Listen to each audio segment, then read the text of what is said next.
Hello everyone, I'm Yvonne and I want to welcome you back to my kitchen. Thank you for joining me. On the menu today is Ga Kenkey. We love Kenkey here in my house.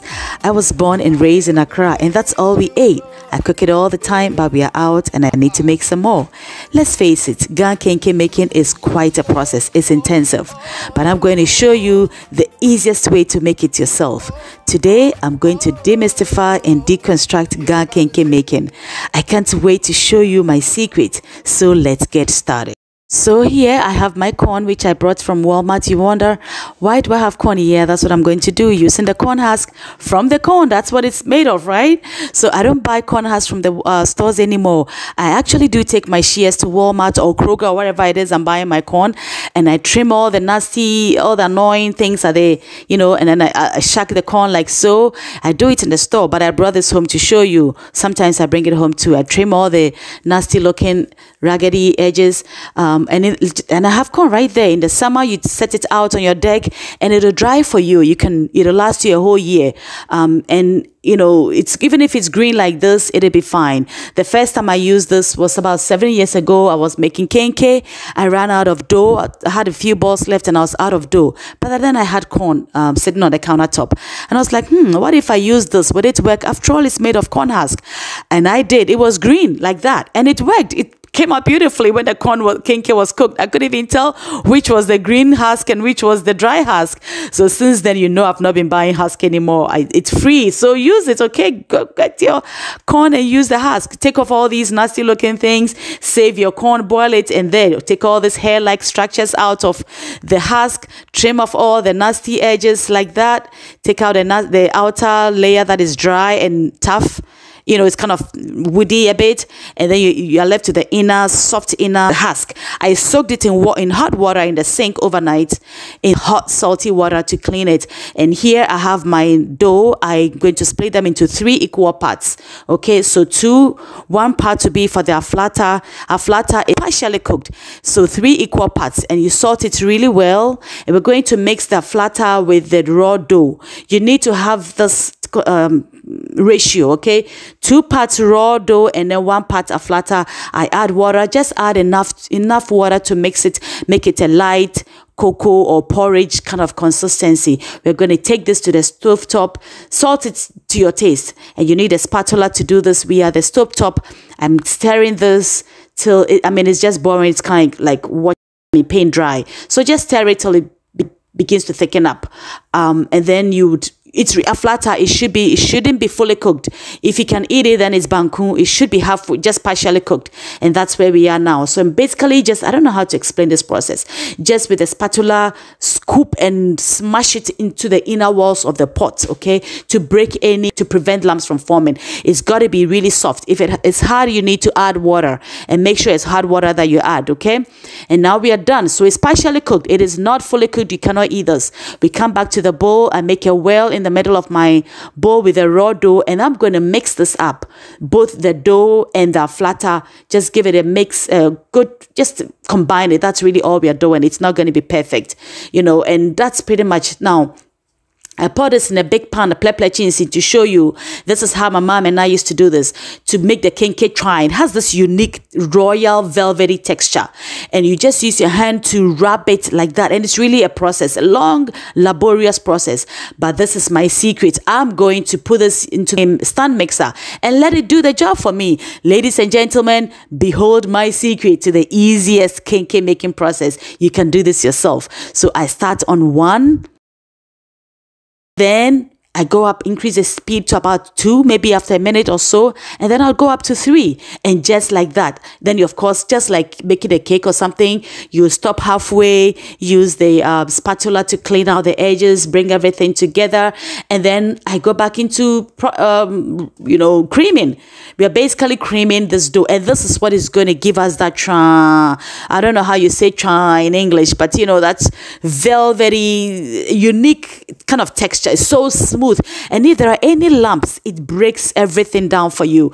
And over here too, if you find that your dough is a bit too hardened, you know, you can add water here, just a little bit of water. It will mix it nicely for you, incorporate so nicely. Now, trying to do this by hand, oh my God, it'll be forever.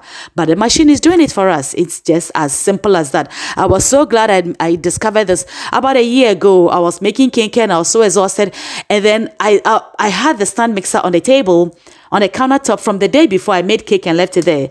And just out of curiosity, I was like, I wonder what would happen if I tried to do this by, you know, using this machine, and it worked. Yay! So I've been making my kenkey ever since. This is the last batch. I've made all this kenkey. I mean, I could make 2 million balls with this process. It is so simple. This was a few minutes. The dough is done. It's so velvety. We've achieved that texture. It's velvety, it's smooth. Your kenkey is going to be trying. I just don't know how to explain it in English, but it's just good. Now we're going to ball up our kenkey using our free corn husk. We didn't have to buy this from the Mexican store. I like these husks actually. They are softer. They are more malleable than the ones you buy from the store. And I mean, super simple like that, you know.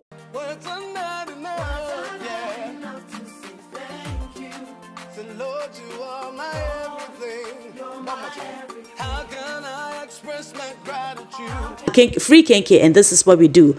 You make sure you are overlapping the leaves. Roll it, look for the place where you can just push the other side in, the bottom part in. We are down to the end. I'll show you this one here. So I'll show you the last bit. Let's take our time and look at this.